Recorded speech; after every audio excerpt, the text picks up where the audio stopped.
Hello, everyone. Today we are diving into the profound history of the deaf community, a journey marked by resilience, civil rights battles, and linguistic pride. Deaf history is not simply a timeline of medical changes, but a rich cultural evolution driven by education, fierce activism, and the fight for basic human rights. In this video, we will explore some critical milestones that shaped the modern deaf world.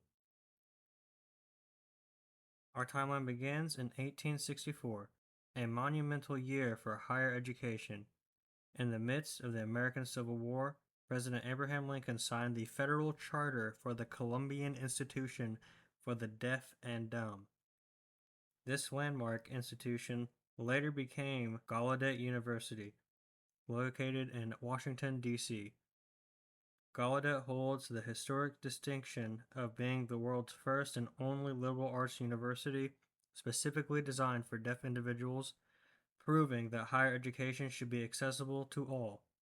However, the progress made in the mid-19th century faced a devastating setback in 1880. At the Second International Congress on Education of the Deaf in Milan, Italy, an international committee voted to ban the use of sign language in schools.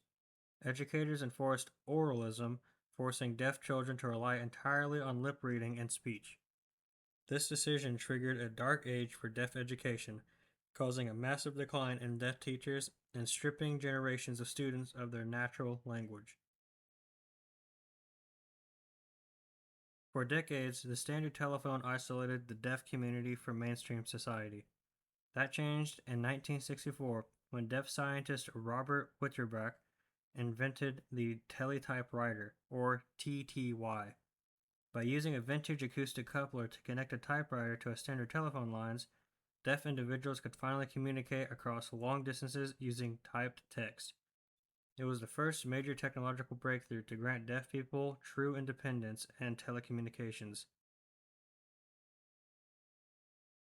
Directly following the TTY innovation came a linguistic revolution. In 1965, a linguist named William Stoke published A Dictionary of American Sign Language and Linguistic Principles. His groundbreaking research proved scientifically that American Sign Language is not a collection of simple gestures or broken English. Instead, he proved it is complete natural language with its own complex grammar, syntax, and structure, shattering centuries of harmful stereotypes. Linguistic pride fueled a massive civil rights breakthrough in March of 1988, when Gallaudet University appointed a hearing president over highly qualified deaf candidates. The students and faculty staged a historic week-long protest known as Deaf President Now. They shut down the campus, marched onto the Capitol, and demanded representation. Their activism succeeded, resulting in the historic appointment of Dr. I. King Jordan as Gallaudet's very first deaf president, sending a clear message to the world that deaf people can lead. The momentum from Gallaudet carried directly into federal law. In 1990, the landmark Americans with Disabilities Act, or ADA, was officially passed. Title IV of the ADA fundamentally changed daily life by mandating nationwide telecommunications relay services. It legally required employers, public accommodations, and local governments to provide equal access.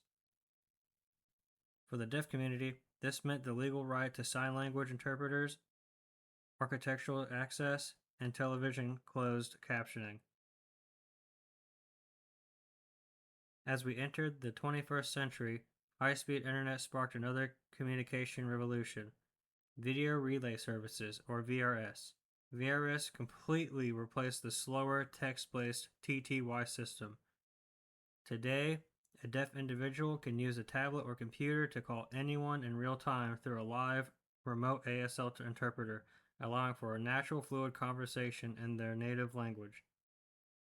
In conclusion, deaf history is a powerful testament to a journey that moved from forced isolation and discrimination to linguistic pride and legal protection.